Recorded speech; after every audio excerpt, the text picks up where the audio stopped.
Bank earnings can be a crucial indicator of the economy's trajectory, and America's biggest banks are off to a steady start to earnings season. Results from JP Morgan, Wells Fargo, BlackRock, Bank of America, and Morgan Stanley show, as expected, gains coming from trading activity and deal making. At the same time, blowout numbers mostly failed to materialize. Spending stayed solid while showing some signs of deceleration. Bank CEOs have been mostly upbeat in recent weeks, however. They've cited continued spending from high-income earners, a boom in data center construction supporting the economy, and improving corporate sentiment as the tariff picture clarifies. The stock market is currently at another all-time high. It's very easy to see that AI technology, the recent investments that are happening, and obviously more to come, that sector is going to continue to flourish. Obviously, they keep talking about, my last video, I talked about like this top 10% of earners. And if that's, again, the way that we're measuring our economy, I just really don't think we're telling the whole truth about what's going on. It's just really sad that we're basing this on such a small percentile of people, but then, of course, the corporations, which literally run our country, are, business is booming. Business is booming for them. But the little guys, right? We're struggling to buy groceries, right? People's EBT SNAP card benefits are about to be turned off come November. But in the land of Wells Fargo, Bank of America, Chase, it's just another day at the park. And so my question is, when is the media going to tell the truth about, again, those 90%? You right? And of course, it's what I always say, and I say this to people that I know, I talk to about what's happening out there. The stock market, most people don't realize that we're in a bubble. This bubble that we're building right now, man, this thing, we kind of saw a little bit last week. Market took 3.5 trillion out of a couple of days. Any wrong turn right now, people, they're not really being affected in their 401ks, but that is about to change because the bubbles that are happening right now, remember, I think we're going into more of a currency war than anything.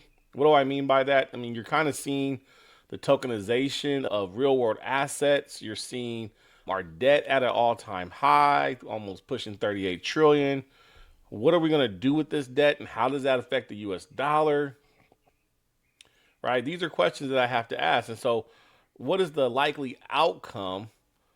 Like in 2008, the banks were bailed out. So I'm seeing a similar scenario where the banks are already positioning themselves for whatever's coming next, right?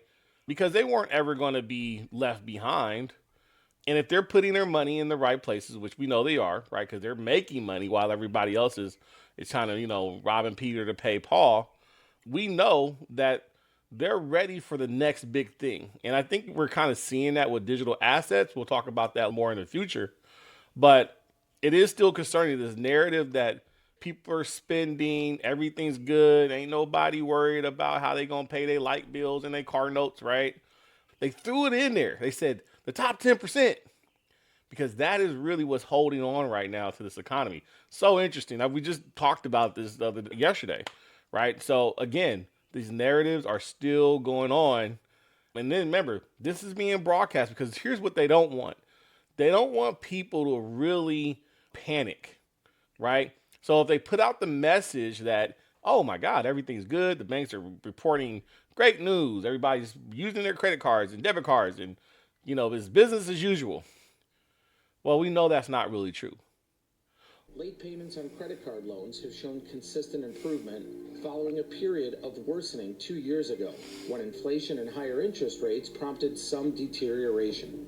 According to JP Morgan CEO Jamie Dimon, Americans are still spending, but the pace is slowing, so watch the space. Wells Fargo CEO Charlie And why do we think the pace is slowing? The pace is slowing because people are still being squeezed. They're having to make decisions. And again, when they say things are slowing down, I think it's already slowed down, right? It's like it hits the news, but it's too late. But the pace is slowing, and it's slow. I mean, the average person, right, is not spending money on disposable items, right? Disposable income is when you are able to take whatever's left at the end of the month and say, you know what, we're going to take the kids out, go to dinner, maybe take a vacation. I'm going to buy this new gadget that I want. That's disposable income.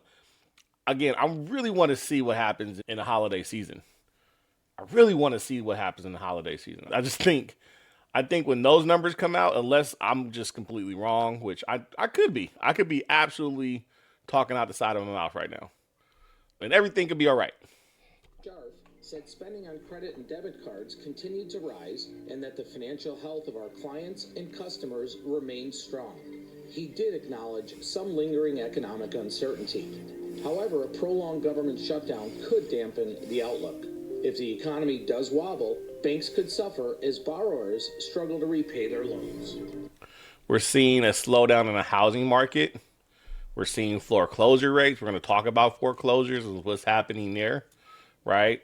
They're throwing out a lot of stuff right now that I think is already starting to happen, right? And I think people are struggling to pay their loans, right? I just really do. I just think people are struggling to pay their loans. They're having to make decisions. And that's typical in a high inflation, high cost, no job economy, right? When people can't go to work and or aren't jobs being offered, right? I mean, we all see it because we see what's going on in our communities. So, with that being said, y'all, um, we gotta push past this narrative, right?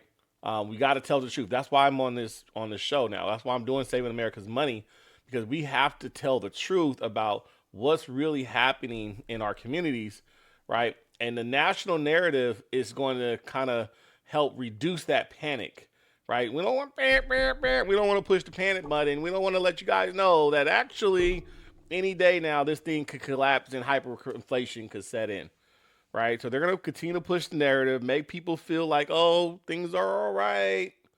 But we really know and we really see with all the distractions out there, by the way, right? What's really going on is there's an economy on, and remember, this is the largest economy in the world, right? China, a close second. That is, the foundations of it is breaking, right? And for a lot of Americans, they're feeling that already. People are like, look, I just can't make this payment this month. Just can't do it. All right, and subscribe, guys. Please go out there, share this information. Let's figure out together what it is we have to do to make sure that our families and our communities are safe, that we're helping each other. But that's one of the most things is that we're staying aware.